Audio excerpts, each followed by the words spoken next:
En français. Moi, ma question est relative. Pourquoi on dit qu'elle est vierge?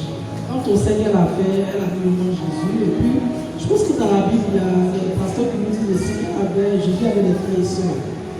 Donc, pourquoi on dit toujours le terme vierge? Autre question? Oui? Au bout là-bas.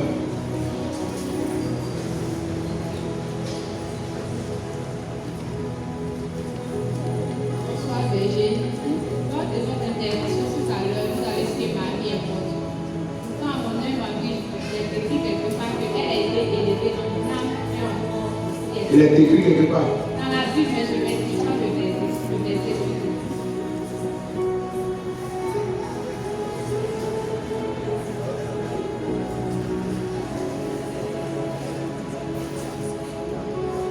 Autre question?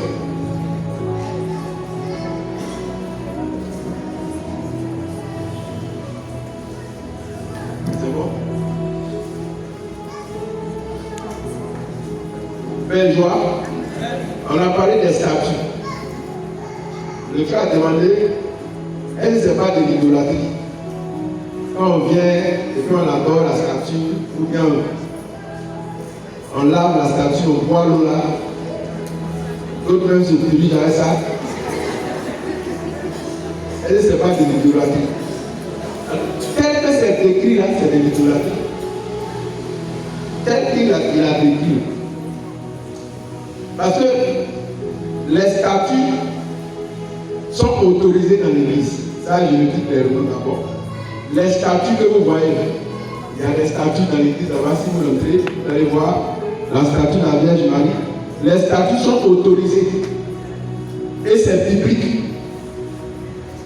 Les statues dans l'église, ça n'a pas commencé avec l'église catholique. Ça a commencé avec Dieu. C'est Dieu même qui a autorisé les statues. Mais souvent, quand les gens veulent citer ça, ils occultent la suite. Quand Dieu dit, par exemple, de ne pas faire des statues, des pierres taillées, voilà, on s'arrête là. Mais il y a la suite là. La suite dit de ne pas se prosterner pour les adorer. Mais si on dit, Dieu dit de ne pas faire des statues, on s'arrête là, c'est pas honnête. On vient déformer la pensée de Dieu. Donc les statues même sont autorisées, c'est normal, c'est voulu par Dieu dans l'église. Dieu même a demandé qu'on fasse des statues. Vous connaissez bien les histoires des statues. Par exemple, Nom chapitre 21, par exemple, avec le serpent derrière, où Dieu demande à Moïse de fabriquer un statue. De fabriquer le serpent derrière, et puis les gens vont regarder. Si on veut voir ça, c'est idolâtrie. Comment le serpent a mordu les gens? Au lieu de là trouver le médicament, ils vont mettre dessus. Toi, tu dis, Dieu voit un serpent fabriqué, et puis regardez. Père et joie. Donc, Dieu a autorisé de fabriquer des statues. Et ce qui est pire, même quand les gens regardent la statue là, ils sont vraiment guéris. Si vous prenez la fabrication de l'arc d'alliance, il y a des statues dessus. Si vous rentrez dans le temple de Jérusalem, il y a plein de statues. Donc Dieu n'a pas interdit les statues. Mais c'est l'usage. Le plus souvent, c'est l'usage. Le problème, c'est au niveau de l'usage. Tout à l'heure, j'ai cité les différents cultes. C'est 3 cultes. Quand on détourne le culte qui revient à Dieu, pour aller donner ce culte-là à autre chose qui n'est pas Dieu, on tombe dans l'idolâtrie. Par exemple, si tu prends une statue, et puis tu commences à adorer cette statue-là, ça devient un péché, ça devient de l'idolâtrie. Et beaucoup commettent l'idolâtrie à la grotte là-bas. Par exemple, on a fini la prière, tu es en train de partir à la maison, tu parles devant la grotte là. Qu'est-ce qu'on fait? Tout à l'heure, quand on finit la prière, tu vas passer par ici. Pour ceux qui passent par là. On fait comment pour passer? On fait quoi? Parlez clairement, on n'entend pas. On s'incline là, ça veut dire quoi? On fait quel geste concrètement? Lève-toi, fais le geste. Quelqu'un fait le geste On vraiment. va voir. C'est ça? On fait le geste.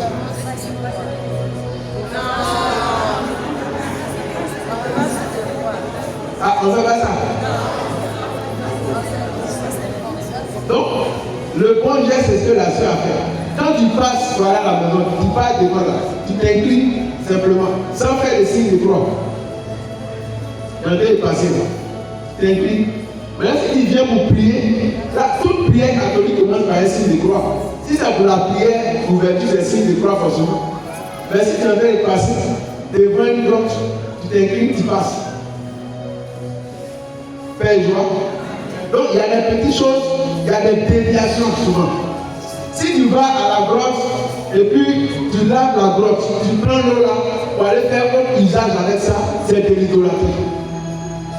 Tu vas à la grotte, il y a des gens qui mettent vernis sur les pieds de Maman Marie.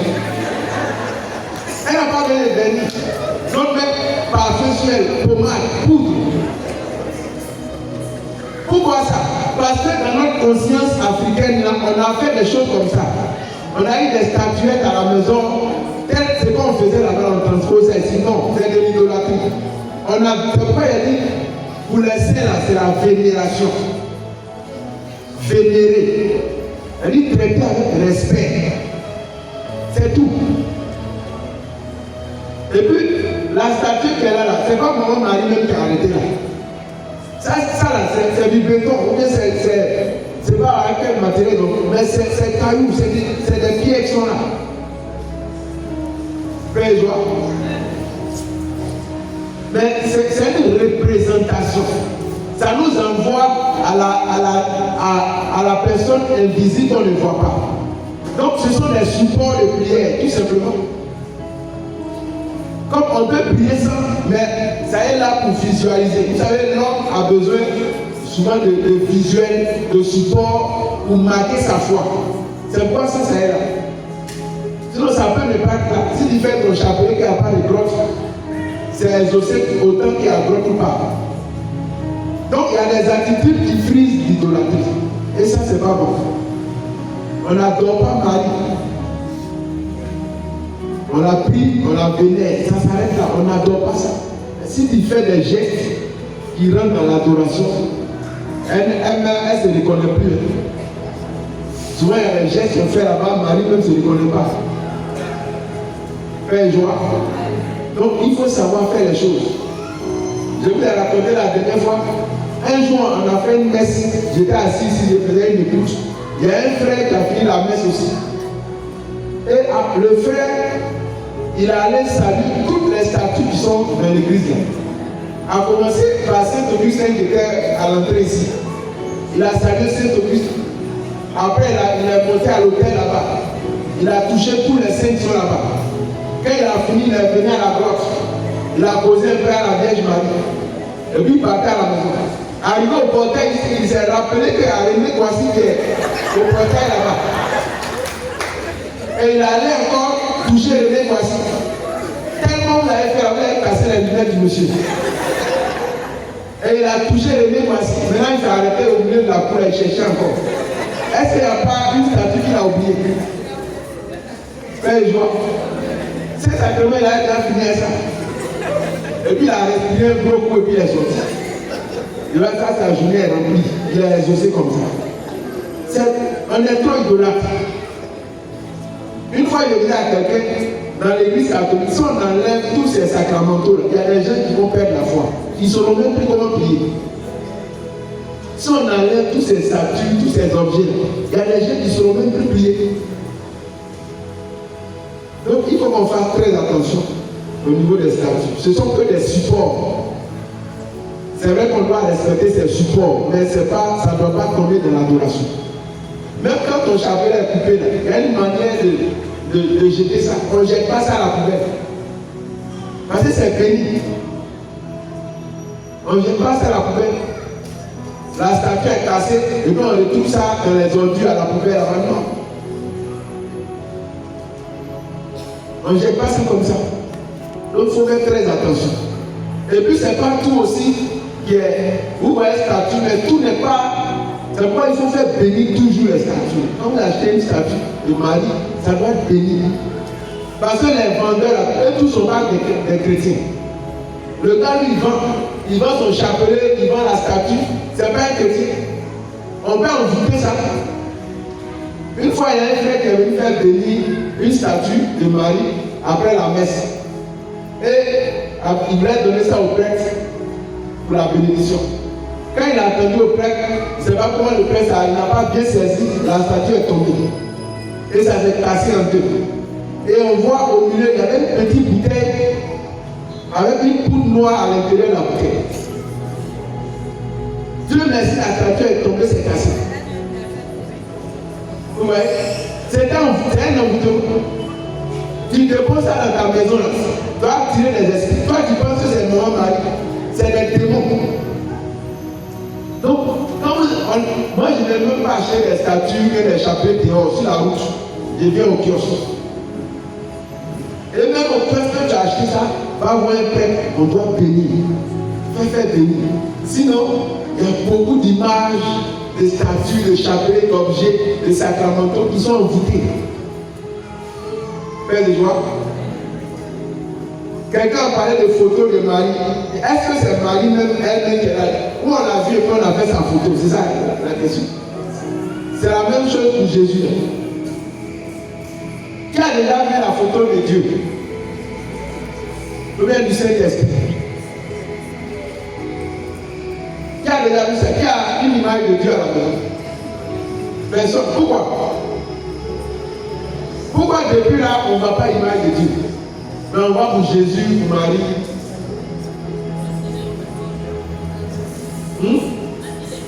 Il est invisible. On n'a jamais vu Dieu. Mais la Vierge Marie, c'est une personne humaine. Elle a vécu, elle a une histoire. Comme Jésus aussi, il a une histoire. On l'a vu, il a marché sur la terre ici. Donc, il est dans la conscience des gens. Père et joie. Donc on peut représenter Marie, on peut représenter Jésus parce qu'ils ont vécu humainement. Ils ont vécu humainement. C'est vrai que ce n'est pas de notre époque, mais ils ont vécu. Ils ont vécu. Et vous voyez la grotte qui est là, l'image de Marie qui est là, vous allez voir une autre représentante de Marie qui n'est pas comme celle-là. Il y a des Maries qui sont noires, d'autres sont blanches. Ainsi de suite. Ça dépend du message, le message qu'on veut faire passer. Souvent, elle a donné notre position, elle a attrapé Jésus ici. Tout dépend du message que la Vierge, que celui qui a représenté la veut faire passer. Sinon, ça ne veut pas dire que Marie, là, son nez est produit effectivement comme ce qui est là-bas. C'est une représentation. Père et joie. Donc on peut la rendre noire si on veut, on peut la rendre blanche. Si on est quelque part chez les Chinois, on peut la rendre jaune. Ce sont des représentations. C'est son image. Elle ne veut pas dire exactement, même les photos de Jésus, ce n'est pas exactement la personne exacte de Jésus qui est là. Ce sont des dessins. Père joie. Donc c'est variable, c'est facultatif, les images, mais ça représente, c'est une représentation. La représentation n'est pas exactement la réalité, on parle de représentation, mais d'image.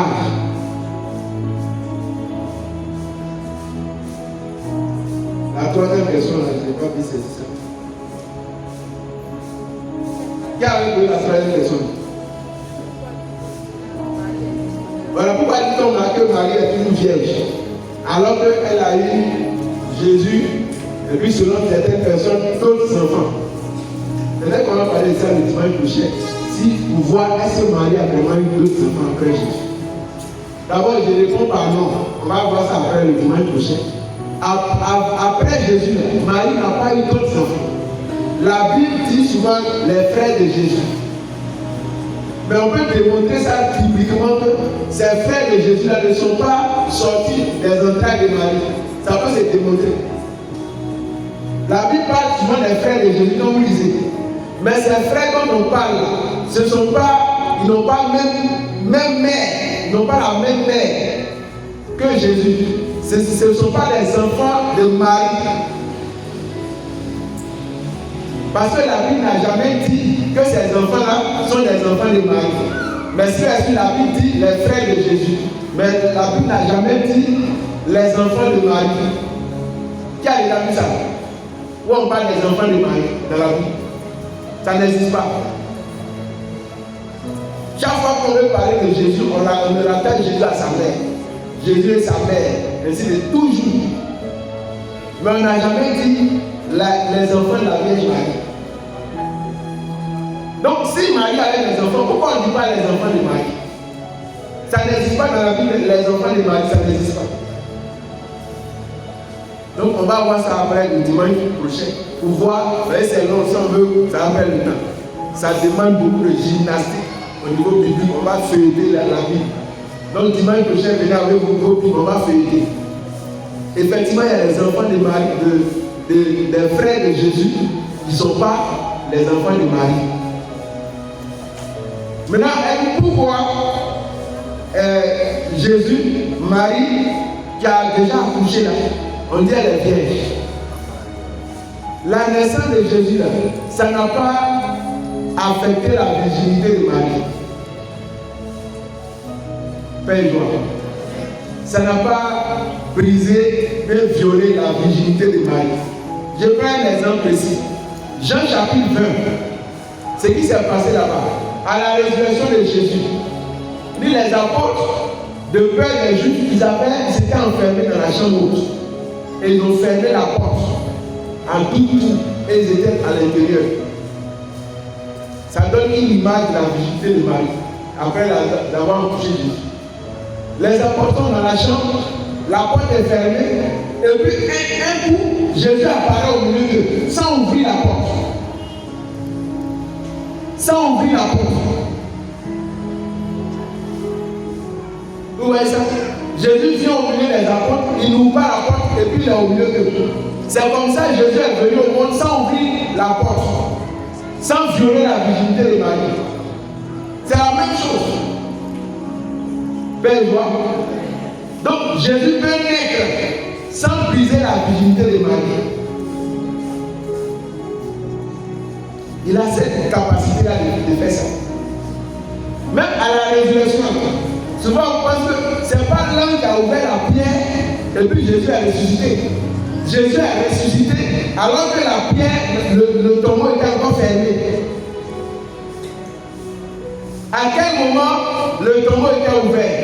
Le tombeau était ouvert pas pour que Jésus sorte, mais le tombeau était ouvert pour ceux qui sont dehors, pour aller constater la résurrection, c'est tout. Alléluia. C'est tout. Non, Jésus est sorti avant. C'est la même chose. Donc si Jésus peut sortir d'un tombeau sans ouvrir le tombeau, il peut sortir de la devant de sa mère sans ouvrir le ventre de sa mère. Donc elle est toujours vierge. Belle joie. Elle est toujours vierge. Et ça c'est indiscutable.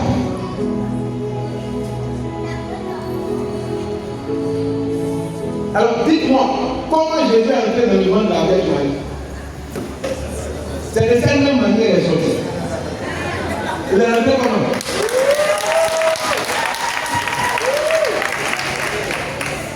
Jésus est rentré dans le sein de la Vierge Marie sans violer la Vierge, sans violer son intimité. Jésus n'a rien touché des entrailles de la Vierge Marie. Il est rentré. Il allait se coucher là-bas. Quand le mois est venu, il est sorti, il est rentré. Alléluia. Donc Marie est toujours vierge. On peut acclamer la Vierge Marie.